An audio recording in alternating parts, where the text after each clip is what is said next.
Know your place. The words hung in the air of Chicago O'Hare's Terminal 5, sharp and venomous, slicing through the ambient buzz of rolling suitcases and muffled announcements. Captain Raymond Wilson, 4 silver stripes, gleaming on his crisp uniform sleeve, towered over the black passenger, his face twisted in a mask of practiced superiority. The nearby passengers froze. A mother pulled her child closer. An elderly man looked away in shame. But 26 people saw it happen. 26 witnesses to a moment of raw discrimination that was about to trigger the most spectacular corporate takedown in Atlantic Global Airways history. What no one knew, not the captain, not the crew, not a single soul in that terminal, was that the passenger being told to know his place was Elijah Foster, the newly appointed Executive Vice President of Safety and Operations, the very man who now held the power to end Wilson's 25-year career with a single phone call. What happens when a man of power cloaked in a pilot's uniform abuses his authority? What happens when a passenger is told to know his place in front of a crowded airport gate simply because of the color of his skin? The high-stakes world of aviation is built on rules, but some men believe they are above them. Today's story is about Captain Raymond Wilson, a man who thought his seniority made him untouchable. He was about to learn at 35,000 feet over the Atlantic that the passenger he humiliated was the one man who could end his entire career with a single phone call. This isn't just a story of justice. It's a story of what happens when karma calls in a favor from corporate headquarters. Before we dive deeper into this true story of power bias and accountability, I want to know where you're watching from. Drop your city or country in the comments. And if you believe in fair skies for every passenger, tap that subscribe button and share this video. Now back to the moment that changed everything. The air in Chicago O'Hare's Terminal 5 was thick with the usual cocktail of anxiety, stale coffee, and anticipation. Gate M11, assigned to Atlantic Global Airways Flight 877 to London Heathrow, was a microcosm of that chaos. Passengers huddled in their assigned boarding groups, jostling for position, their eyes darting between the gate agents and the gleaming Boeing 777-300ER visible through the immense window.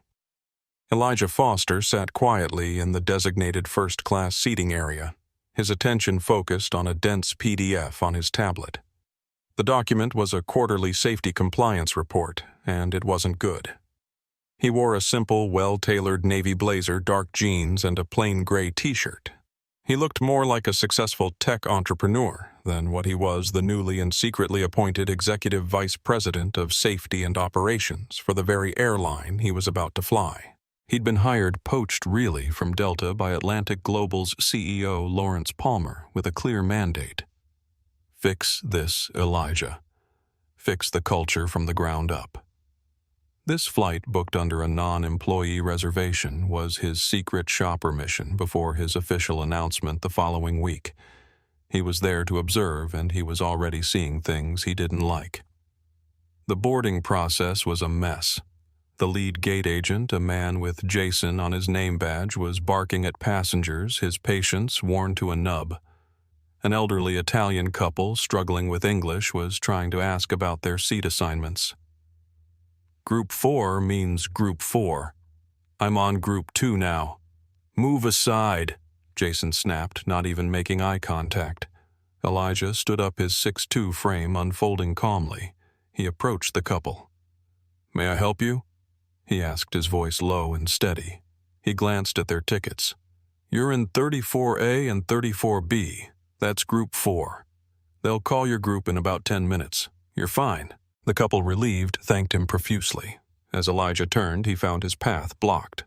Captain Raymond Wilson, flanked by his senior flight attendant, stood with his arms crossed. Wilson was the picture of silver-haired authority, his uniform crisp, his jaw set in a permanent sneer of self-importance. He'd been a captain for 25 years, and in his mind, the airplane, the gate, and everyone in it were part of his personal kingdom. Trying to do their job for them, son Wilson said, nodding dismissively at the gate agent. He didn't look at Elijah. He spoke at him, Just clarifying some confusion, Elijah said evenly. Well, clarifying holds up the line, Wilson said. He then turned to the senior flight attendant, a woman with Andrea on her badge, and said loudly, "This is what I mean, Andrea. Everyone thinks they're an expert." Andrea Thompson. A woman who mirrored Wilson's arrogance gave a short, sharp laugh. "You said it, Captain." A younger flight attendant, Maria, standing behind them, looked at the floor, her cheeks coloring. Elijah felt the familiar prickle, the subtle, dismissive condescension. He chose to ignore it, stepping back toward his seat. But the confrontation wasn't over. When Group 1 was called, Elijah picked up his briefcase and his standard-issue rollerboard carry-on.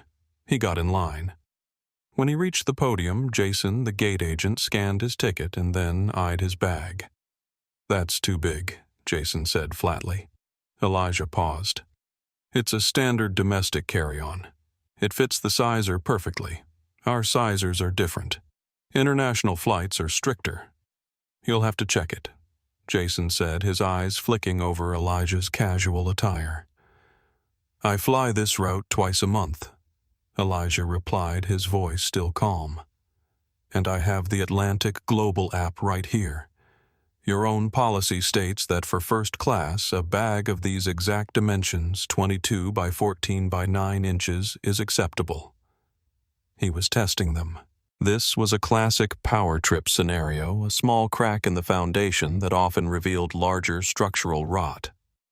Captain Wilson, who had been lingering nearby, stepped forward again.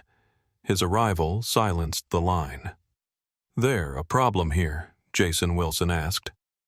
"This gentleman is disputing our baggage policy," Jason said, loading the word gentleman with sarcasm. Wilson turned his gaze on Elijah. It was a cold, appraising look. He saw a black man in expensive but casual clothes sitting in 1A arguing policy, and he didn't like it.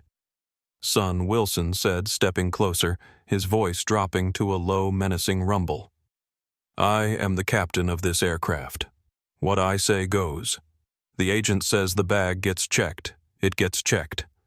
We don't need people like you holding up my departure over a few inches. Do as you're told." The air crackled. "The people like you hung there heavy and unambiguous." Elijah held the pilot's gaze. "Captain, with respect, your own company policy, which I'm holding in my hand, says this bag is compliant. I'm not trying to hold anyone up. I'm trying to follow the rules. Your rules." He had corrected him in public in front of his crew. This was an unpardonable sin to a man like Raymond Wilson. Wilson's face went from smug to thunderous. He leaned in close enough for Elijah to smell the bitter coffee on his breath. He spoke just loud enough for the first few people in line and his crew to hear clearly. "Listen to me," Wilson hissed, his eyes narrowing. "I don't care what your little app says. This is my flight. I am the final authority. You'll hand over the bag or you won't be flying with us at all. It's time you learn to know your place." Silence. A passenger behind Elijah gasped. The younger flight attendant, Maria, went pale, her eyes wide with shock. Andrea, the senior FA, looked away, a small, tight smirk playing on her lips. Elijah Foster stood perfectly still. The phrase echoed in the sudden quiet of the gate. "Know your place." It was a phrase loaded with centuries of venom designed to shrink, to diminish, to put him back in a box that men like Wilson had built. He felt a white-hot flash of anger, but it was immediately contained by a cold, surgical precision. He wasn't just a passenger anymore. He was an executive gathering data, and he had just found patient zero. Slowly, deliberately, Elijah looked at Wilson's name badge. Captain Raymond Wilson. He looked at Andrea Thompson. He looked at Jason's. Then he looked back at Wilson. He said nothing. With a calmness that seemed to unnerve Wilson more than any shouting match could have, Elijah pressed the accept button on the little kiosk screen. He took the gate check tag from a stunned Jason and affixed it to his bag, placing it on the ramp. Then, holding only his briefcase, he walked past Captain Wilson, past the whispering passengers, and onto the jet bridge, his expression unreadable. He didn't look back. He didn't need to. He had their names, and they had no idea who he was. The atmosphere inside the first-class cabin of the Boeing 777 was hushed, but the tension was a living thing. Elijah settled into seat 1A, a spacious pod at the very front of the aircraft. He methodically unpacked the essentials from his briefcase, his tablet, a noise-canceling headset, and a leather-bound notebook. From his vantage point, he had a clear view of the galley and the cockpit door. He watched as the rest of the crew bustled around. Captain Wilson emerged from the jet bridge a few minutes later, still bristling. He barked an order at Andrea, who jumped to obey and then disappeared into the cockpit without so much as a glance at the first-class cabin. Elijah watched as other passengers boarded. He noted how Andrea fawned over a middle-aged white businessman in 2C, personally hanging his jacket while barely acknowledging the black female doctor who took seat 3A. He observed how Jason, the gate agent, performed a second bag check on an Asian family in business class, but waved through a white family with identical luggage. Small moments, invisible to most. But to Elijah, they were flashing red indicators of the cultural audit he'd been hired to perform. Laura Winters, a white woman in her mid-30s, took seat 2B. She had witnessed the confrontation at the gate and now glanced nervously between Elijah and the galley where Andrea stood. She offered Elijah a small, sympathetic smile. "That was completely inappropriate," she whispered, leaning slightly across the aisle. "I've been recording these interactions for my travel blog. This airline has a problem." "You notice it too?" Elijah asked, keeping his voice neutral. "I fly 100,000 miles a year." "I see patterns," she said. "And Captain Ego there, he's not even trying to hide it." As boarding continued, Maria Gonzalez, the younger flight attendant who had looked uncomfortable during the gate confrontation, approached with pre-departure beverages. Water juice or champagne? She asked each passenger, her voice professional, but tense. When she reached Elijah, her eyes darted quickly to ensure Andrea wasn't watching. "I'm so sorry about what happened," she whispered, barely moving her lips as she poured his water. "That's not what we stand for." Elijah nodded slightly. "Thank you." Before Maria could say more, Andrea's voice cut through the cabin. "Maria, cockpit check." Maria hurried away, her posture stiff. Elijah made another mental note. When the plane reached cruising altitude, he would need to learn more about the crew dynamics. As the boarding process neared completion, Elijah noticed a commotion at the door. An older black man was being questioned about his first-class ticket by Jason, the gate agent. "Sir, are you sure you're in the right cabin?" Jason was asking, his tone condescending. The man, dignified with salt and pepper hair, held out his boarding pass. "Seat 4B, first class. Just as it was when I checked in, and just as it was when I cleared security, and just as it was when I entered the jet bridge."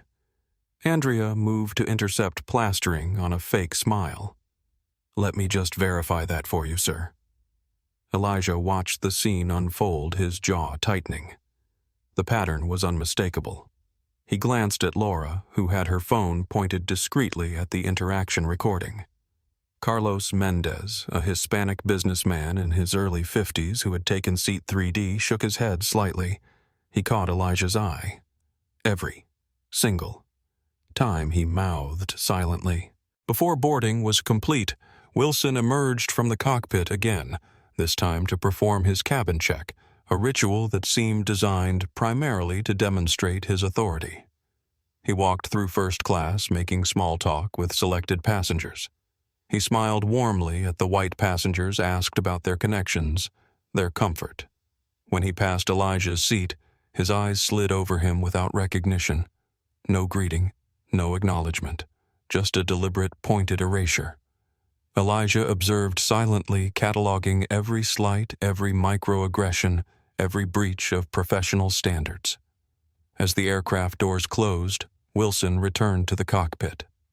Elijah heard his voice booming over the intercom. "Flight attendants prepare for departure." The voice dripped with self-importance, with unearned authority, with the confidence of a man who had never faced consequences for his actions. Elijah settled back into his seat. That was about to change.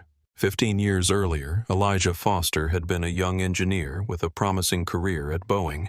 With 2 master's degrees and a reputation for solving the unsolvable, he'd been assigned to lead a critical safety initiative.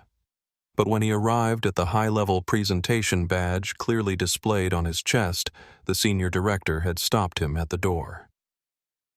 "The catering staff enters through the back," the man had said without looking up from his phone. Elijah remembered the burn of that moment, the humiliation, the powerlessness. He'd shown his credentials and been reluctantly admitted only to have his recommendations dismissed without consideration. 3 months later, a mechanical failure he'd warned about caused a near-miss incident that could have cost 196 lives. He'd left Boeing the next day, vowing that if he ever held real power, he would use it to dismantle the dangerous arrogance that valued hierarchy over competence, appearance over expertise. That vow had driven his meteoric rise through 4 major airlines, earning him the reputation as the man who fixed broken cultures. And now, watching Captain Raymond Wilson's casual contempt play out on Atlantic Global Airways Flight 877, Elijah recognized the same deadly pattern. The one that put ego before safety. The one that had nearly killed 196 people. Raymond Wilson's path to the captain's seat had been different. A 3rd-generation pilot, he'd grown up in the cockpit, entitled to the sky by family legacy. His father had been a TWA captain, his grandfather a military pilot. The rules, as far as he was concerned, existed to be enforced on others while bending for him. For 25 years, he'd cultivated an image of impeccable authority. His personnel file showed 0 infractions, 0 complaints, a statistical impossibility for any pilot with his flight hours. The absence of negative reports wasn't proof of perfection. It was evidence of a system designed to protect men like him while silencing those they harmed. Wilson had selected Andrea Thompson as his regular senior flight attendant 7 years ago. She'd learned quickly that aligning with his prejudices advanced her career while challenging them led to punitive scheduling and poor performance reviews. She wasn't just complicit, she was converted, embracing the power that came from enforcing Wilson's unspoken hierarchy. Maria Gonzalez had joined Atlantic Global only 10 months ago, still idealistic, still believing that customer service meant serving all customers equally. She'd noticed the pattern in her 3rd week, the subtle differences in how certain passengers were treated, the coded language used to describe them, the assumptions made based on appearance rather than boarding pass. She'd tried to speak up once, submitting an anonymous comment through the company's open-door policy portal. The next day, her supervisor had called her in the supposedly anonymous report, printed and highlighted on his desk. "You're new," he'd said. "You don't understand how things work yet. Don't make waves." The message was clear. Silence was a job requirement. Derek Mitchell, the first officer assigned to Flight 877, had his own complicated history with Captain Wilson. For 3 years, he'd navigated the delicate balance of professional respect and personal discomfort. He'd witnessed Wilson's behavior dozens of times, the selective enforcement of rules, the dismissive treatment of certain passengers, the retribution against crew members who failed to fall in line. He'd stayed silent, telling himself it wasn't his place to intervene, that speaking up would only derail his own career path to the captain's seat. The justifications grew thinner with each incident, but the silence became easier. As the aircraft pushed back from the gate, these histories converged in the pressurized tube hurtling toward London. None of them knew it yet, but Flight 877 would be their point of no return, the flight that would either cement their complicity or begin their redemption. In Seat 1A, Elijah Foster reviewed the safety briefing card with professional curiosity. Atlantic Global Airways talked about safety as their #1 priority, but he knew the truth: a truly safe airline required a culture of psychological safety, where speaking up was rewarded rather than punished, where rules applied equally to everyone, where dignity was a non-negotiable part of the passenger experience. Lawrence Palmer, Atlantic Global's CEO, had recognized this connection when he'd recruited Elijah 3 weeks earlier. Our numbers look good on paper, he'd admitted, but there's rot in the culture. It shows up in our employee turnover, in our customer satisfaction scores, in the growing gap between our policies and our practices. Why me? Elijah had asked. Because you understand that inclusion isn't just a moral imperative, it's a safety imperative, Palmer had answered. Crew members who feel empowered to speak up about discriminatory behavior are more likely to speak up about mechanical concerns, about weather risks, about security threats. As the aircraft accelerated down the runway, Elijah felt the familiar push of acceleration. The forces of physics didn't care about the captain's biases or the crew's fears. Gravity thrust and lift operated on immutable principles that no amount of human arrogance could override. Cultural change. Elijah knew required similar respect for fundamental principles. He watched the ground fall away outside his window and thought about how he would apply those principles to Flight 877. At 35,000 feet, the controlled choreography of first-class service began. Elijah observed with professional interest as Andrea Thompson moved through the cabin, warm smiles and personalized service for selected passengers, mechanical efficiency for others. "Mr. Harrington, your usual scotch?" she asked the businessman in 2C, her voice honey-sweet. When she reached Elijah's seat, her demeanor shifted visibly. "Drink?" she asked, not making eye contact. "Water, please," he replied evenly. She placed a plastic cup on his tray without a word, not bothering with the warmed nuts or hot towel that other first-class passengers had received. Laura Winters in 2B noticed the discrepancy immediately. "Excuse me," she called to Andrea. "I believe you've forgotten this gentleman's hot towel and nuts." Andrea's smile tightened. "Coming right up," she said, her tone making it clear that this was an imposition. Elijah nodded a silent thanks to Laura, who shrugged slightly. "I've seen this movie before," she whispered. The beverage service continued with Andrea performing what Elijah recognized as malicious compliance, technically fulfilling her duties while sending clear messages about who was valued and who was tolerated. When she disappeared into the galley, Maria Gonzalez appeared with a fresh napkin and water refill for Elijah. "I'm so sorry about that," she whispered. "It's not right." Before Elijah could respond, Andrea's sharp voice cut through the cabin. "Maria, I need you in the galley now." Maria hurried away, her cheeks flushing. Elijah made another note in his mental file. The hierarchy was clear. Wilson at the top.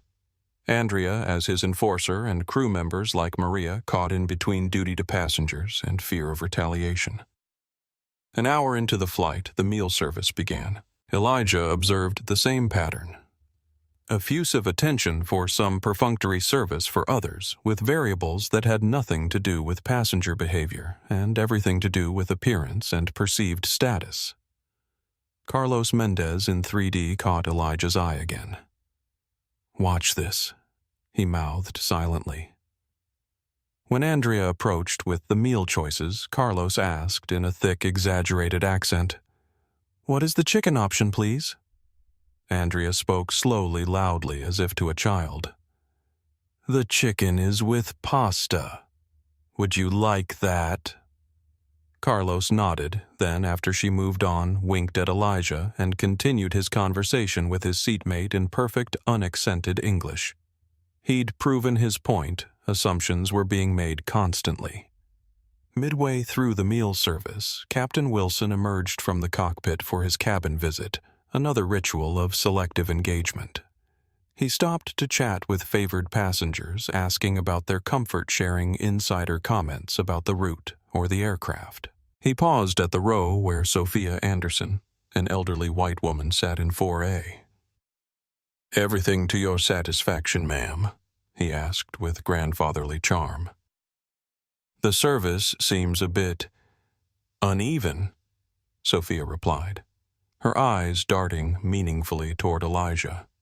Wilson's smile faltered for just a moment. "I'll speak to the crew," he said, clearly misinterpreting her concern as a complaint about Elijah rather than on his behalf. When Wilson reached the galley, Elijah could hear his low, intense conversation with Andrea. "Keep an eye on 1A, Wilson said, not bothering to lower his voice much. "Troublemakers like that often cause issues mid-flight." "Already on it," Andrea replied. "He complained about his water. Document everything," Wilson instructed. "If he gives you any reason at all, I'll have security waiting in London." Elijah maintained his neutral expression, but inside his resolve hardened.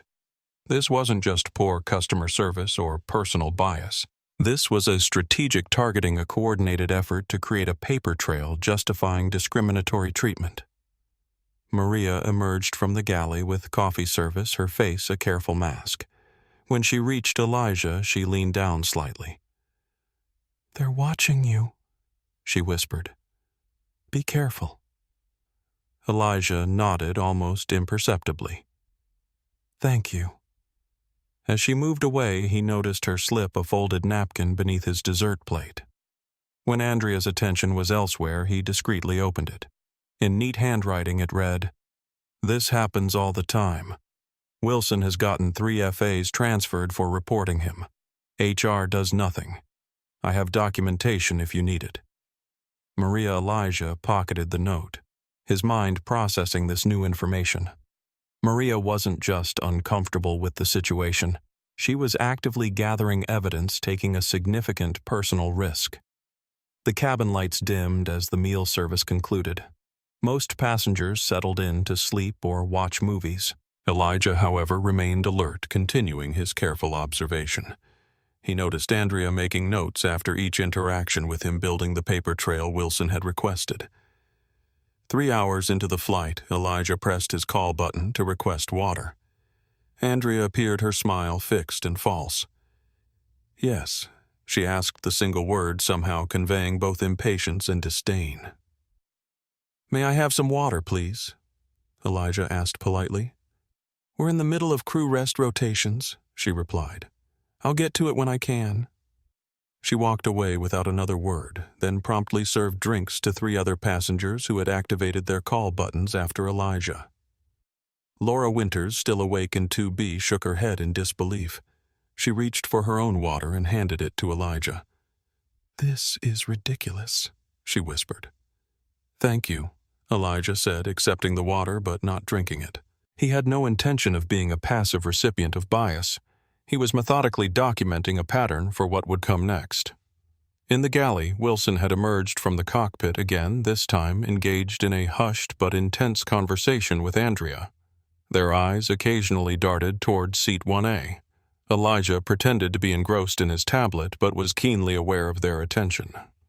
The breaking point came when Wilson himself approached Elijah's seat under the pretense of a cabin check. He paused, looming over Elijah, and spoke just loud enough for nearby passengers to hear. "We've received reports that you've been disruptive with the cabin crew," Wilson said, his tone officiating. "I want to remind you that federal regulations require compliance with all crew member instructions. Any further incidents will result in meeting authorities upon landing." The accusation hung in the air, baseless and provocative. Several nearby passengers looked up in confusion, having witnessed nothing but Elijah's perfect composure throughout the flight. Elijah met Wilson's gaze directly. "Captain, I've followed every regulation and instruction. I've made a single request for water which was denied while being fulfilled for other passengers. If there's been a misunderstanding, perhaps we should review the cabin footage together." Wilson's face darkened at the calm response. He had expected defensiveness, anger, anything he could use to escalate the situation. Elijah's measured reply offered no such opening. "Just mind yourself." Wilson growled, then turned and stalked back to the cockpit. Laura leaned across the aisle again. "That was completely inappropriate. I've got the whole thing on video." Carlos Mendez nodded from his seat. We all saw it. Pure intimidation, nothing more. Sophia Anderson spoke up from 4A. In my 70 years of flying, I've never seen a captain behave so unprofessionally. Young man, you handled that with remarkable grace. Elijah thanked them quietly, aware that Wilson had miscalculated. By confronting Elijah publicly, he'd activated the conscience of the cabin. Witnesses were now engaged, documentation was being created, and a community of concern was forming organically. Maria slipped by with a fresh bottle of water, placing it wordlessly on Elijah's tray. Her eyes conveyed both apology and determination. As the flight progressed toward the midway point over the Atlantic, Elijah made his decision. This pattern wouldn't be addressed through conventional channels. The evidence suggested that HR was complicit, that complaints were buried, that the system was designed to protect Wilson rather than correct his behavior. It was time for decisive action. Elijah reached for his phone. At 35,000 feet over the Atlantic Ocean, with 6 hours of flight time remaining, Elijah Foster faced a critical decision. Option 1, document everything, return to headquarters. File a comprehensive report. Let the system handle Wilson through proper channels. It would be professional, methodical by the book. It would also be utterly ineffective. Reports could be buried, evidence minimized, union protections invoked. Wilson would receive a reprimand, at most perhaps some sensitivity training that he'd mock over drinks with colleagues. The culture would remain intact, protected by layers of bureaucracy designed to absorb criticism without change. Option 2 was riskier, more dramatic, but offered something Option 1 didn't: unequivocal proof that the old system was dead. Elijah thought of CEO Lawrence Palmer's words during their last meeting. I didn't hire you to file reports, Elijah. I hired you because we're hemorrhaging talent, facing safety concerns, and losing market share. Whatever you find, whatever it takes, you have full authority to act. He made his decision. He would become a visible example, a warning to every other Raymond Wilson in the company. Sometimes, cultural change required a public reckoning. Elijah pressed his call button. Maria appeared quickly, her expression questioning. I need to make an urgent business call, Elijah said quietly. Does this aircraft have satellite phone capability? Maria hesitated. It does, but it's only for crew emergency use or passenger medical emergencies. This is a company emergency, Elijah replied. I need to speak with Atlantic Global Airways headquarters immediately. It's regarding Captain Wilson. Maria's eyes widened slightly. She glanced toward the galley where Andrea was preparing the mid-flight snack service. I'll have to check with the captain, she said. That would be appropriate, Elijah agreed. Please tell him Elijah Foster, Executive Vice President of Safety and Operations, needs to use the satellite communication system for an urgent call to CEO Lawrence Palmer. Maria stared at him, processing his words. Your executive leadership. As of 3 weeks ago, yes. This flight was meant to be an undercover assessment of our service standards. It has become something else entirely. Maria nodded, once her posture straightening with new resolve. I'll inform the captain immediately. She walked briskly to the cockpit, knocked, and was admitted. Through the briefly open door, Elijah could see Wilson's profile, self-assured and oblivious to what was coming. Less than a minute later, the cockpit door burst open. Wilson emerged, his face flushed with anger and disbelief. He marched down the aisle to Elijah's seat, no longer bothering with pretense. What kind of stunt are you pulling? He demanded, his voice loud enough to wake sleeping passengers. Impersonating a company executive is a federal offense. Elijah remained seated, his posture relaxed but his eyes hard. No stunt, Captain Wilson. I was hired 3 weeks ago by Lawrence Palmer to address cultural issues within the airline. I'm traveling incognito to experience our service firsthand. My credentials are in my briefcase if you'd like to verify my identity.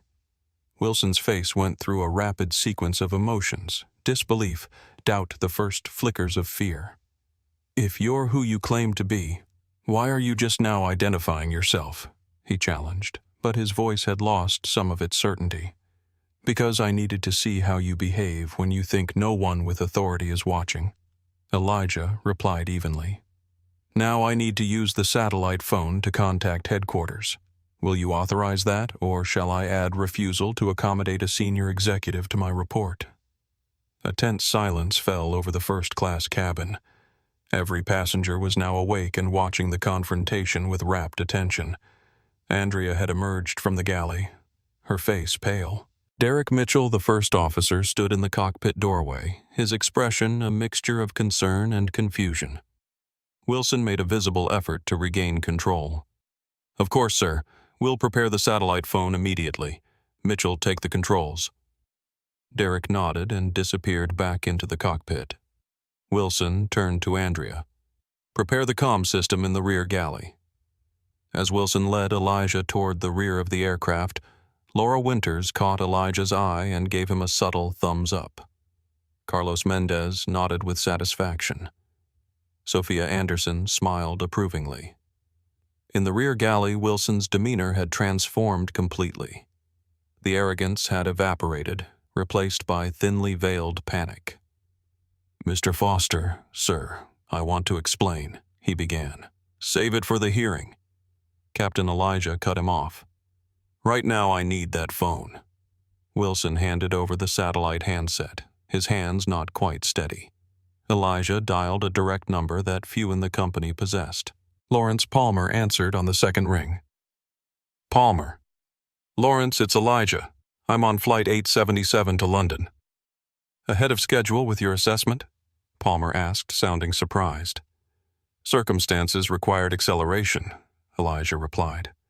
"I've identified immediate personnel issues requiring intervention. Captain Raymond Wilson and Senior Flight Attendant Andrea Thompson have demonstrated a pattern of discriminatory behavior and abuse of authority that violates company policy, FAA regulations, and possibly federal law." Wilson's face went ashen. "How severe?" Palmer asked, his tone sharpening. "Severe enough that I'm invoking executive authority to remove them from duty effective immediately." There was a brief pause. "You have my full authorization," Palmer said. "What do you need?" "I need you to contact our London station manager. I want security personnel at the gate when we arrive. I need the Atlantic Global Operations Center to log this as an official command decision and inform the First Officer Derek Mitchell that he'll be completing the flight as acting captain. And I need our legal team standing by for my full report." "Consider it done," Palmer replied without hesitation. "Anything else?" "Yes. This stays completely internal until I'm back in Chicago. No press, no public statements. Wilson and Thompson are to be placed on administrative leave pending full investigation. And I want a complete audit of every complaint ever filed against them, including those that were dismissed or resolved. Understood. I'll handle everything on this end." Elijah ended the call and turned to face Wilson, whose complexion had gone from ashen to gray. "Captain Wilson, effective immediately, you are relieved of command of this aircraft. You will return to the cockpit, inform First Officer Mitchell that he is now acting captain, and then you will take a passenger seat in the last row of business class for the remainder of the flight. You will not communicate with the crew except in case of emergency. You will not enter the cockpit again. Upon landing, you will be escorted by security to a private area for preliminary debriefing." Wilson's shock gave way to desperate anger. "You can't do this. There are protocols, procedures."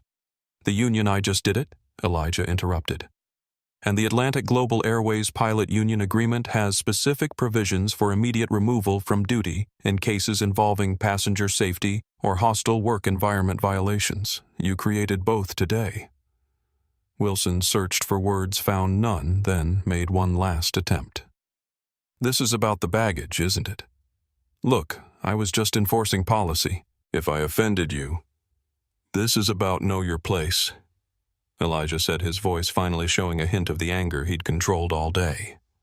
"This is about the different treatment of passengers based on appearance. This is about creating a hostile environment for crew members like Maria who try to do their jobs with integrity. This is about 25 years of unchecked bias and abuse of authority that ends today. Wilson seemed to deflate before Elijah's eyes, the reality of his situation finally sinking in. "Return to the cockpit and inform First Officer Mitchell," Elijah instructed. "Now." As Wilson shuffled away, Elijah turned his attention to the aircraft's senior-ranking crew member after the pilot's Andrea Thompson. She stood frozen by the galley cart, having heard everything. "Ms. Thompson, you are also relieved of duty effective immediately. You will take a seat in the last row of economy class for the remainder of the flight. You will not interact with passengers or crew except in case of emergency." Andrea found her voice. "But who will run the first-class cabin?" "Flight attendant Maria Gonzalez will assume senior responsibilities for the remainder of the flight," Elijah said. "I suggest you comply immediately to avoid further complications to your employment status." As Andrea walked stiffly toward the back of the plane, Elijah returned to the first-class cabin where curious passengers were craning their necks to see what was happening. He approached Maria, who stood wide-eyed by the forward galley. "Ms. Gonzalez, for the remainder of this flight, you are acting as the lead flight attendant. Captain Wilson and Ms. Thompson have been relieved of duty due to policy violations. First Officer Mitchell is now the acting captain. Do you feel comfortable assuming these responsibilities?" Maria straightened her posture, a new confidence visible in her bearing. "Yes, sir." "Absolutely. Good. Please inform the rest of the crew of the change in command structure. Maintain normal service standards, and we'll address questions from passengers with a simple statement that there's been a routine adjustment to crew assignments." Maria nodded and immediately began reorganizing the cabin service with quiet efficiency. Elijah returned to his seat, aware of the curious glances from nearby passengers. Laura leaned across the aisle. "So, not just a regular passenger, I'm guessing." Elijah offered a small smile. "Not exactly." Carlos raised his water glass in a subtle toast. "About time," he said quietly. Sophia Anderson reached across from her seat to briefly touch Elijah's arm. "Thank you," she said simply. The aircraft continued its path across the Atlantic, but everything had changed. Word spread quietly through the cabin, then through the entire aircraft. Something unprecedented had happened. The captain had been removed mid-flight. A reckoning had begun at 35,000 feet. The remainder of the flight took on a surreal quality. Derek Mitchell, now acting as captain, made a brief announcement over the intercom. "Ladies and gentlemen, this is First Officer Mitchell speaking. I'll be serving as your captain for the remainder of our journey to London Heathrow. We're expecting an on-time arrival. Thank you for your patience and understanding." The carefully neutral language revealed nothing about the dramatic power shift that had occurred, but passengers exchanged knowing glances. The atmosphere in the cabin had transformed tension, replaced by a kind of collective relief, as if the aircraft itself were flying lighter. Maria Gonzalez moved through the first-class cabin with newfound confidence, ensuring every passenger received equal attentive service. When she reached Elijah's seat, she spoke quietly. "Mr. Foster, I want you to know I've been documenting everything for months. Incidents, patterns, the complaints that disappeared. I was planning to leave the company next month because nothing ever changed." She paused. "I never thought I'd see this day."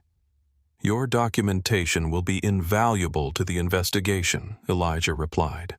"And Maria, your willingness to stand up for what's right even in small ways is exactly the kind of integrity we need." In the cockpit, Derek Mitchell was experiencing his own reckoning. For 3 years, he'd been silent about Wilson's behavior, telling himself it wasn't his place to speak up. Now suddenly he was literally in Wilson's place, with all the responsibility and authority that came with it. As he performed the routine flight calculations, his mind raced with mixed emotions. Relief that Wilson's reign had ended, guilt over his own complicity, anxiety about what would come next. When the cockpit door opened, he tensed, but it was just Maria with fresh coffee. "How are you holding up?" she asked sympathetically. "Processing," Derek admitted. "I should have said something years ago." I saw it all and stayed quiet. Maria nodded. We all have to live with that, but today is different. Today we start fixing it. In the last row of business class, Raymond Wilson sat rigid with anger and humiliation. Passengers who recognized him as the captain, now seated as a passenger, whispered and pointed. His phone, useless at this altitude, clutched in his white-knuckled grip. As he mentally drafted the grievances he would file, the union protections, he would invoke the narrative he would construct to paint himself as the victim of political correctness, gone mad. But beneath the anger lay the cold seed of fear. In 25 years, no one had ever challenged his authority this way. No one had ever held him accountable. What else might unravel now that the first thread had been pulled? In economy class, Andrea Thompson sat staring at the seat back in front of her mind, racing through similar calculations of self-preservation. She'd tied her career to Wilson's star, enforced his unspoken hierarchy, enabled and amplified his biases. Now that protection had evaporated in an instant. 5 rows ahead of her, a young black flight attendant, whom Andrea had repeatedly scheduled for the least desirable routes, served drinks with professional courtesy. Their eyes met briefly. No words were exchanged, but both understood that the power dynamic had fundamentally shifted. Back in first class, Elijah used his tablet to draft a comprehensive incident report, including timestamps, direct quotes, and witness information.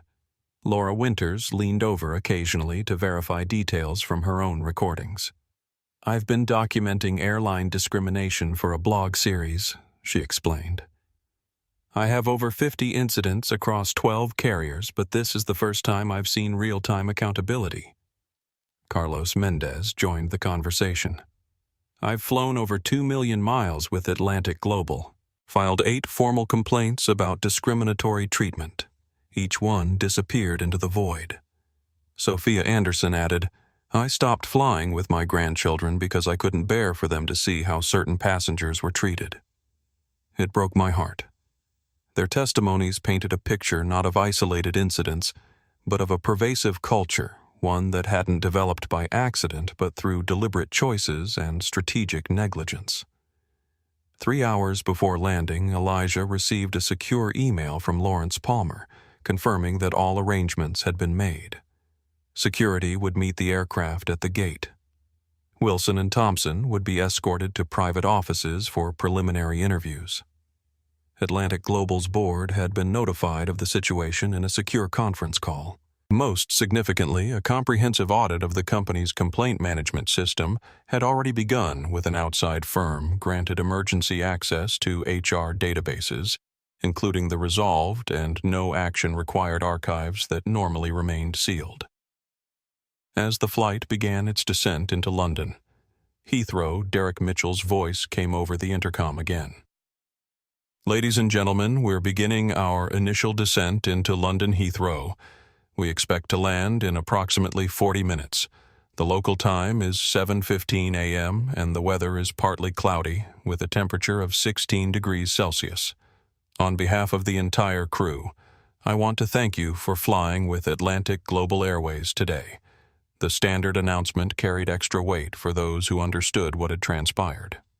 It wasn't just the end of a transatlantic flight, it was the end of an era for Atlantic Global Airways. As the aircraft touched down on British soil, a new reality was taking shape, one in which accountability wasn't a slogan, but a tangible force. The wheels that hit the tarmac carried more than an aircraft and its passengers. They carried the momentum of fundamental change. The aftermath of Flight 877 unfolded with methodical precision. When the aircraft reached the gate at Heathrow, 2 discreet but unmistakable security personnel boarded before any passengers disembarked. They quietly escorted Raymond Wilson and Andrea Thompson from the aircraft through a separate jet bridge away from the curious eyes of deplaning passengers. Elijah remained in his seat until most passengers had left, accepting business cards and contact information from those who had witnessed the gate confrontation and onboard treatment. Laura Winters, Carlos Mendez, and Sophia Anderson each provided formal statements before continuing to their destinations. their testimonies forming the foundation of what would become known internally as the Wilson case. In the terminal, Atlantic Global's London station manager met Elijah with grim determination. "Mr. Foster, we've arranged everything as requested. Captain Wilson and Ms. Thompson are in separate offices with HR representatives. First Officer Mitchell and Flight Attendant Gonzalez are completing their incident reports. And the recordings Elijah asked. All preserved, cockpit, voice recorder, cabin surveillance gate cameras. Nothing will be overwritten." 48 hours later, Elijah Foster sat in a conference room at Atlantic Global's Chicago headquarters. The wall screen displayed a secure video conference with 6 participants: CEO Lawrence Palmer, the airline's chief legal counsel, the head of HR, 2 board members, and the president of the pilots' union. "Let me be clear," the union president was saying, her face serious. "The Atlantic Global Pilots Association does not condone discrimination, harassment, or abuse of authority. However, we are concerned about the procedural aspects of Captain Wilson's mid-flight removal from command. The removal was procedurally sound." Elijah responded calmly. "As Executive VP of Safety and Operations, I have explicit authority to remove any crew member who compromises operational safety or creates a hostile work environment. Captain Wilson did both." "Based on your subjective assessment," the union president challenged. "Based on direct observation of federal violations," Elijah countered. "And I should add that we've now reviewed 12 years of complaint history. There were 22 formal complaints filed against Captain Wilson that mysteriously disappeared from the system." The union president's expression changed. 22. Yes. 18 from crew members, 4 from passengers. All buried by a mid-level HR manager who has also been placed on administrative leave pending investigation. The revelation shifted the conversation. No one at the table, not even the union, could defend a systematic cover-up of that magnitude. Lawrence Palmer spoke next. "We've initiated individual hearings for all involved personnel. Captain Wilson's hearing is scheduled for tomorrow morning at 9 a.m. I'd like each of you to review the complete evidence package before then." The evidence was damning. Beyond Elijah's first-hand account, they had Maria Gonzalez's detailed documentation of 6 months of incidents, passenger testimonies, and recordings from Flight 877 gate surveillance footage, capturing the "Know Your Place" comment. Voice recordings from the aircraft galley. Derek Mitchell's written statement confirming Wilson's pattern of behavior. A data analysis showing statistically significant disparities in how Wilson treated different passengers based on appearance. The recovered complaint history revealing a years-long pattern. The most shocking discovery came from Atlantic Global's own systems. The audit revealed that an informal watch list had been maintained not for problematic employees but for passengers who had filed discrimination complaints. These passengers were flagged for enhanced scrutiny on future flights, their legitimate grievances transformed into marks against them. The hearings proceeded with surgical precision. First was Jason Rivera, the gate agent who had enforced baggage policies selectively and with clear bias. "I was just following Captain Wilson's lead," he insisted during his hearing. He made it clear certain passengers deserved extra scrutiny. "Did you ever question these instructions?" asked the HR director. "Question a captain?" Jason replied, genuinely confused by the suggestion. "That's not how things work here." His answer revealed volumes about the cultural rot that had taken hold. Jason was placed on 6 months probation required to complete comprehensive bias training and reassigned to a position with a senior manager known for ethical leadership. Derek Mitchell's hearing was more complex. As first officer, he had witnessed Wilson's behavior for years without reporting it. "I told myself it wasn't my place to speak up." He admitted, his voice heavy with regret. "I was wrong. People were harmed because of my silence." His candor worked in his favor. He received a formal reprimand, but was allowed to continue flying under supervision. More importantly, he was assigned to help develop new training protocols for pilots on recognizing and addressing discriminatory behavior in the cockpit and cabin. Maria Gonzalez's hearing wasn't disciplinary, but commendatory. Her meticulous documentation and moral courage in the face of potential retaliation were held up as examples of the values Atlantic Global needed to cultivate. "You risked your career to do the right thing," Lawrence Palmer told her. "That's the kind of integrity we need throughout this airline." Maria was promoted to a new position, Senior Cabin Experience Manager, with authority to implement and oversee service standards across the entire fleet. Andrea Thompson's hearing was a disaster. She came prepared with a victim narrative claiming she had been bullied and intimidated by Wilson into enforcing his discriminatory standards. "I was just following orders," she insisted. But the evidence told a different story. Recordings from the galley revealed Andrea not just complying with Wilson's biases, but enthusiastically amplifying them, adding her own discriminatory comments when Wilson wasn't even present. Most damning was her documented retaliation against junior crew members who had attempted to provide equal service to all passengers. 3 flight attendants testified that Andrea had deliberately assigned them punitive schedules after they failed to maintain standards, her euphemism for treating certain passengers differently. Andrea was terminated for cause creating a hostile work environment, retaliating against employees, and violating the company's non-discrimination policies. Her termination included loss of travel privileges and benefits. The flight attendants' union, after reviewing the evidence, declined to file a grievance on her behalf. Finally, Captain Raymond Wilson's hearing arrived. He entered the conference room flanked by 2 union representatives and his personal attorney projecting an image of defiant confidence. "This is a witch hunt." His attorney began, driven by political correctness and a failure to understand the authority structure necessary for aviation safety. Lawrence Palmer let the attorney finish his opening statement, then spoke quietly. "Before we continue, I want to be clear about something. This is not a negotiation. This is not a PR exercise. This is a determination of whether Captain Wilson's employment with Atlantic Global Airways will be terminated with cause or whether he will be permitted to resign with basic severance." The union representatives exchanged glances. This was not the defensive corporate posture they had expected. With all due respect, one representative began a captain's authority. "Does not extend to discrimination, harassment, or abuse of power," Elijah interrupted. "The Federal Aviation Administration is very clear on this point. Captain Wilson's authority as pilot in command pertains to the safe operation of the aircraft. It does not grant him license to violate federal anti-discrimination laws or Atlantic Global's own policies." Wilson's attorney shifted tactics. "My client acknowledges that some of his actions may have been perceived as insensitive. He's willing to undergo sensitivity training and cultural awareness education." "Let me stop you there," Palmer said. He pressed a button and the wall screen displayed a document. "This is Captain Wilson's personnel file. In 25 years, he has received 17 formal counselings on interpersonal behavior. He has completed our sensitivity training program 9 times. He has signed 8 last-chance agreements regarding his treatment of colleagues and passengers."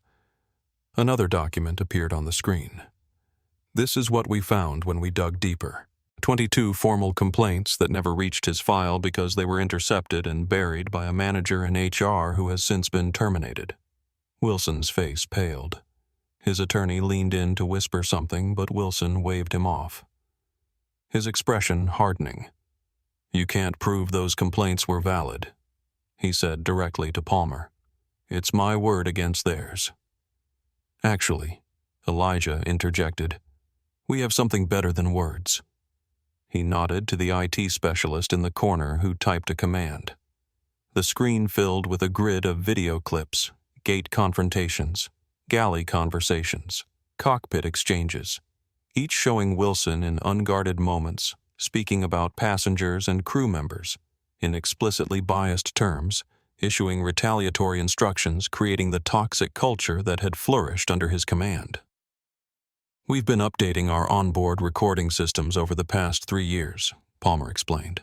These clips were preserved as part of routine security protocols, but never reviewed because no one was looking for this pattern. Wilson stared at the screen, watching his carefully constructed facade crumble in high definition. His own voice, his own words, his own actions laid bare without possibility of denial. So Palmer continued. After allowing the evidence to speak for itself, we returned to the two options before us: termination for cause with loss of all benefits and a formal report to the FAA regarding violation of federal regulations, or resignation with basic severance contingent upon signing a non-disclosure agreement and agreeing not to seek employment with any affiliated carrier. Wilson's union representatives, confronted with irrefutable evidence, could offer little defense. His attorney, recognizing the futility of further argument, advised accepting the resignation option. But Raymond Wilson, a man accustomed to absolute authority for 25 years, could not bring himself to concede. "This is bigger than your little airline," he spat. "I've got connections throughout the industry. Friends in the FAA. You think I can't fly anymore? Watch me." Palmer nodded, as if Wilson had confirmed something important. "Thank you for clarifying your position, Captain. In that case, we'll proceed with termination for cause." He signed the document before him, then slid it across the table to Elijah, who added his signature without hesitation. "Raymond Wilson, your employment with Atlantic Global Airways is terminated effective immediately for documented violations of company policy, creation of a hostile work environment, abuse of authority, and actions that compromised passenger safety. You will surrender your company identification access credentials and all Atlantic Global property before leaving the building. Your final paycheck will reflect this termination date, and all company-provided benefits will cease accordingly." Wilson stood abruptly, knocking his chair backward. "You'll hear from my lawyers?" he threatened. "I expect we will," Palmer replied calmly. "And they'll receive the same evidence we've reviewed today, along with the termination documentation citing specific violations of federal law, FAA regulations, and company policy. We're prepared for that conversation." As Wilson was escorted from the room, Elijah reflected on the moment. This wasn't just about one pilot or one incident. It was about dismantling a system that had allowed, even encouraged, such behavior to flourish unchecked for decades. The real work was just beginning. 6 months after Flight 877, Atlantic Global Airways was a company transformed. The ripple effects of the Wilson case had spread through every department, every policy, every aspect of operations. The most visible change was the launch of the New Standard, a comprehensive initiative designed to rebuild the airline's culture from the ground up. At its heart was a simple but powerful principle: dignity was non-negotiable for passengers and employees alike. Elijah Foster, now fully established in his role as Executive VP of Safety and Operations, had approached the transformation with an engineer's precision. He understood that sustainable change required more than new policies. It required new structures, new incentives, and new accountability mechanisms. The cornerstone of the new approach was the Direct Voice system, a secure, blockchain-protected reporting platform that couldn't be tampered with by management. Every report was automatically copied to legal, HR, and Elijah's office, simultaneously eliminating the possibility of buried complaints or selective enforcement. "We're not just asking people to speak up," Elijah explained during the company-wide launch. "We're guaranteeing they'll be heard." The results were immediate and dramatic. In the first month, the platform received 89 reports of concerning behavior across the airline. Each was investigated thoroughly, resulting in 12 terminations, 27 formal reprimands, and dozens of interventions and coaching sessions. But more importantly, the system revealed patterns that individual reports couldn't show: problem roots, problematic scheduling practices, and subtle forms of retaliation that had previously gone undetected. Alongside the reporting platform, Atlantic Global implemented Accountable Partners, a revolutionary pairing system that matched senior staff with junior employees from different backgrounds. Captain James Sullivan, initially skeptical, had been partnered with Tanya Rodriguez, a first-year flight attendant. "I thought it was PC nonsense at first," Sullivan admitted at a leadership meeting. Then I started flying with Tanya and seeing how differently she was treated. How passengers spoke to her, how gate agents dismissed her concerns. It was like we were working in different companies. I never would have understood that without experiencing it alongside her. The program didn't just increase empathy. It created advocates in positions of power who could address discrimination in real time before it escalated to formal complaints. Maria Gonzalez, in her new role as Senior Cabin Experience Manager, had implemented standardized service protocols that removed individual discretion from passenger treatment. First-class service was now choreographed down to the minute, ensuring every passenger received identical attention regardless of appearance or background. The old culture allowed too much judgment, she explained during a training session. The new standard removes that gray area. Excellence isn't selective, it's universal, or it isn't excellence at all. Not everyone embraced the changes. 47 employees, mostly long-tenured middle managers who had thrived under the old system, had resigned in protest. An old guard of pilots had filed union grievances claiming the new accountability measures undermined cockpit authority. The industry press questioned whether Foster was overcorrecting and creating a witch hunt atmosphere, but the numbers told a different story. Safety incident reporting was up 64%, allowing potential problems to be addressed before becoming crises. Employee retention had improved 23%, particularly among women and minorities. Customer satisfaction scores had reached an all-time high, and applications to Atlantic Global's flight training program had doubled with the most diverse candidate pool in company history. The Gold Line initiative became the most visible symbol of the transformation. Inspired by the Japanese art of kintsugi, repairing broken pottery with gold to highlight the repair rather than hide it, Atlantic Global had added a thin gold line along the fuselage of every aircraft in its fleet. The line represents our commitment to repairing what was broken, Lawrence Palmer explained to the press. We're not hiding our past failures. We're acknowledging them and showing how we've grown stronger where we were once damaged. The initiative captured public imagination. Passengers began posting Gold Line reviews on social media reports of their treatment by the airline staff with the simple question, would they paint this interaction with a line of gold or hide it in shame? Derek Mitchell, who had completed his probation and now served as an instructor in the airline's training program, had developed a curriculum that made the Wilson case a central case study.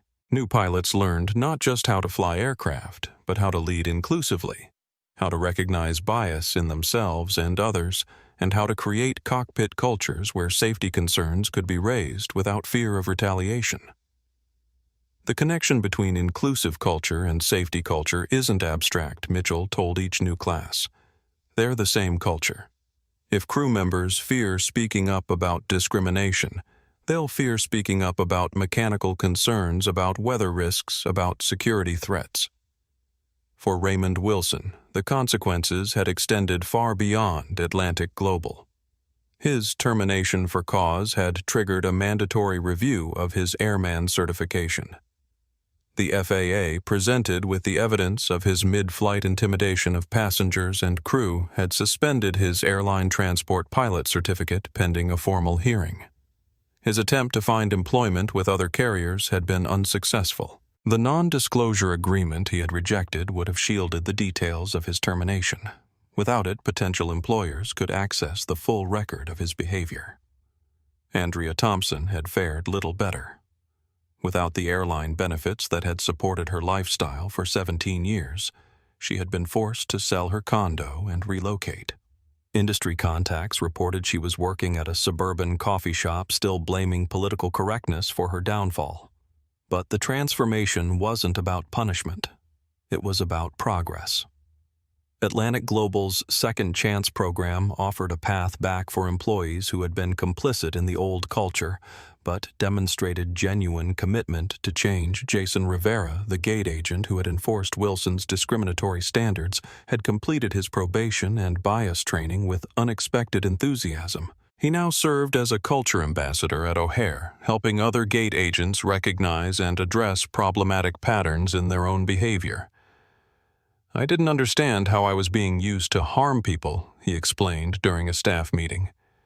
Once you see it, you can't unsee it, and once you know better, you have to do better. The most profound change was in how accountability was defined. Under the old system, avoiding complaints was the goal leading to suppression of concerns rather than resolution. Under the new standard, the measure of success was how concerns were addressed transparently, consistently, and with genuine commitment to improvement. 1 year after Flight 877, Atlantic Global Airways had been transformed from within.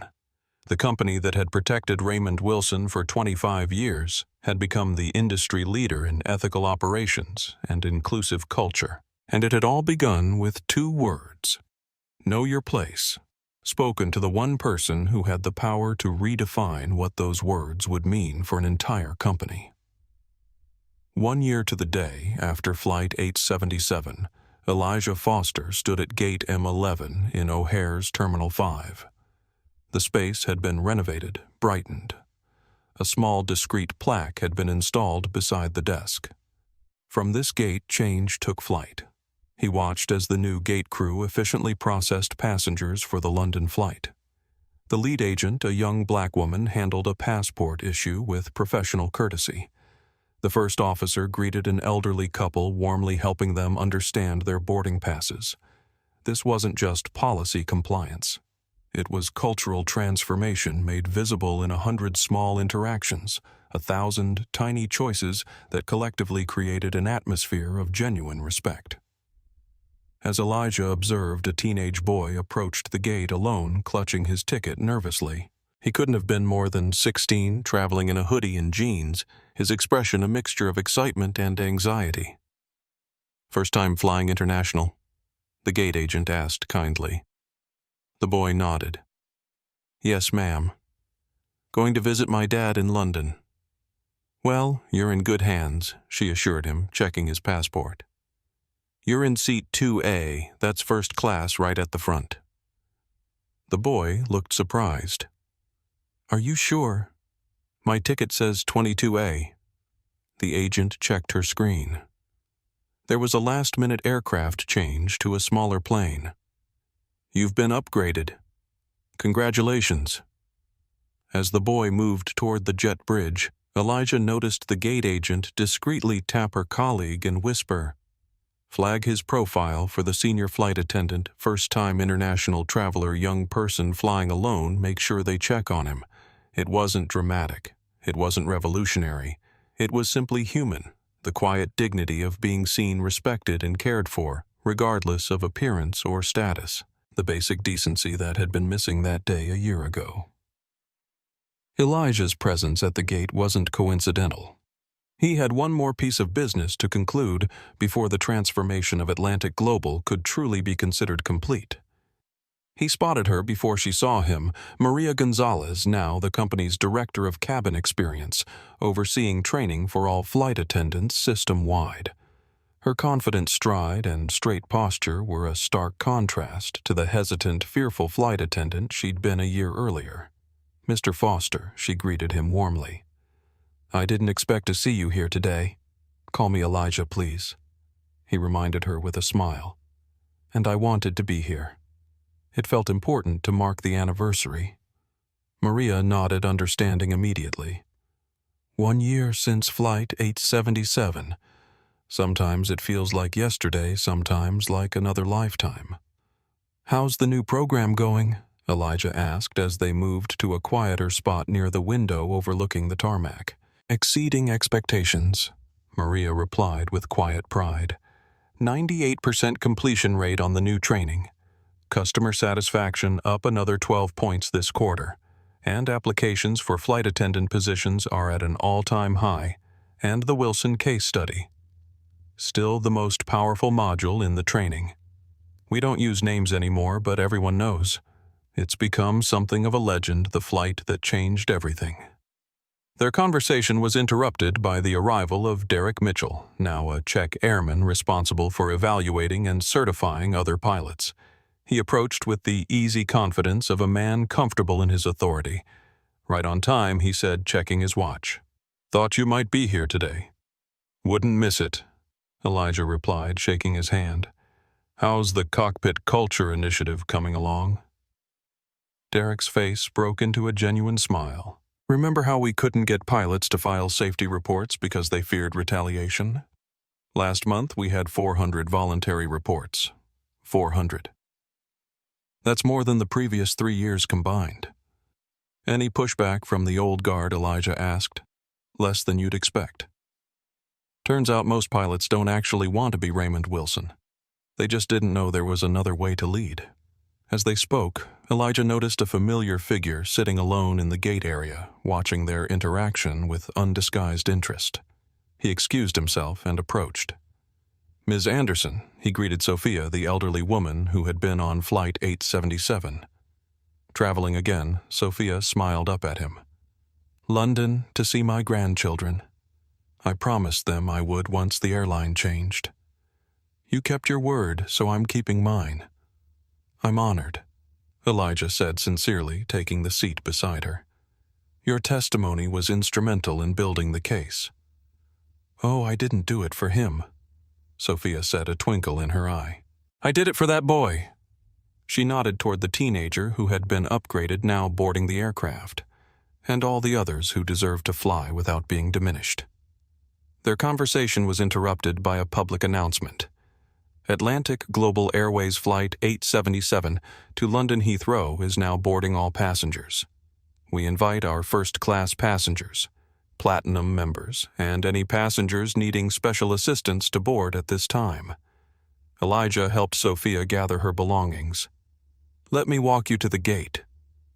As they approached, Maria stepped forward to personally greet Sophia, recognizing her immediately from the infamous flight. Ms. Anderson, we're so honored to have you flying with us again. May I escort you aboard the simple courtesy, genuine, not performative, brought a mist to Sophia's eyes. You see, she whispered to Elijah, this is what winning looks like. After Sophia boarded, Elijah remained at the gate, watching as passengers of every description were greeted with the same respectful attention, the same genuine welcome. No subtle dismissals, no coded language, no arbitrary enforcement of rules based on appearance rather than policy. As he turned to leave, he spotted a solitary figure at the far end of the terminal, a man in his late 50s, silver-haired, watching the boarding process with unconcealed bitterness. Raymond Wilson had aged a decade in a year, his face etched with the consequences of his actions. He no longer wore a pilot's uniform, just an ill-fitting blazer that hung loosely on his diminished frame. Their eyes met across the crowded terminal.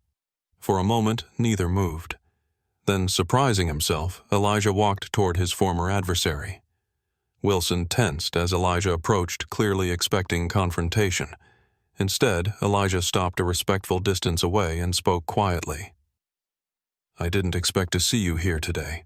Wilson's laugh was hollow. Where else would I be, watching other men fly my routes, seeing everything I built dismantled by your new standard?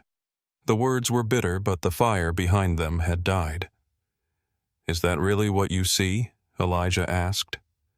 A dismantling or a rebuilding?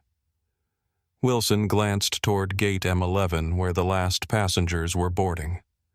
The operation was smooth, professional, and noticeably more humane than it had been under his command. They're still flying the planes, he muttered. Still getting people from A to B. But now everyone arrives with their dignity intact, Elijah replied, including the crew. Wilson had no answer for that. He looked away, his expression a complex mixture of regret and resentment. Why are you here, Raymond? Elijah asked directly. The use of his first name seemed to puncture Wilson's last defense.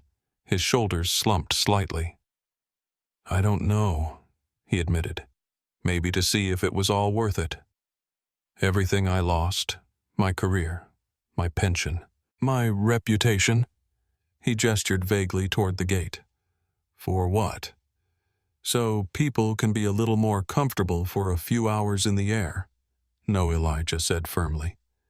so that every person who walks through that gate is treated with the same respect you demanded for yourself, so that ability, not appearance, determines advancement, so that safety concerns are raised without fear of retaliation. These aren't just comforts, Raymond. They're fundamentals. Wilson was silent for a long moment, watching as the gate door closed and the jet bridge began to retract. "I can never fly again," he said finally, his voice small. 25 years in the air, and now I'm grounded forever. Do you know what that's like? Elijah considered the question carefully. I know what it's like to be told I don't belong somewhere because of how I look. I know what it's like to have my expertise dismissed and my presence questioned. And I know what it's like to use whatever power I have to ensure no one else experiences that same exclusion. Wilson looked at him, then really looked at him perhaps for the first time. I never saw it that way, he said quietly. I never thought I just thought I was maintaining standards. Standards for whom Elijah asked. The question hung between them unanswered but understood.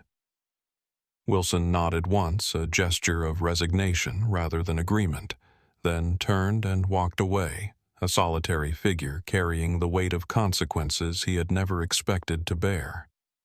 Elijah watched him go, feeling neither triumph nor pity, only the solemn recognition that justice, when it finally arrives, is rarely celebrated. It is simply finally present. As he turned back toward the window, he saw Flight 877 begin its taxi toward the runway, the thin gold line along its fuselage catching the morning light. The aircraft, like the company it represented, bore the visible mark of its transformation, acknowledging past failures while moving purposefully forward. From Gate M11, change had indeed taken flight. What happened at Gate M11 1 year ago wasn't just about one pilot telling one passenger to know his place. It was about an entire system that had allowed such moments to occur unchallenged for decades. It was about the courage required to stand up to entrenched power and the leadership necessary to transform broken cultures. Raymond Wilson's downfall wasn't just about consequences for one man's actions. It was about establishing a new standard where dignity isn't a privilege reserved for some, but a right guaranteed to all. Where speaking up isn't career suicide, but professional responsibility. Where know your place has been replaced by you belong here. We want to know, have you ever witnessed discrimination like this while traveling? Did anyone stand up like Maria did? Or did everyone stay silent? And what about Wilson's final question? Can toxic workplace cultures truly change, or do we just replace the toxic people? Share your thoughts in the comments below. If this story impacted you, please share it with someone who needs to hear it. And subscribe to join our community of over 2 million people fighting for dignity and respect in workplaces everywhere. Hit that like button to help this story reach more viewers, and don't forget to tap the notification bell so you never miss our new uploads. Remember, change doesn't just happen. It takes flight when brave individuals like Maria choose to stand up for what's right, even when it's difficult. Until next time, thank you for listening and being part of our journey toward a more respectful world.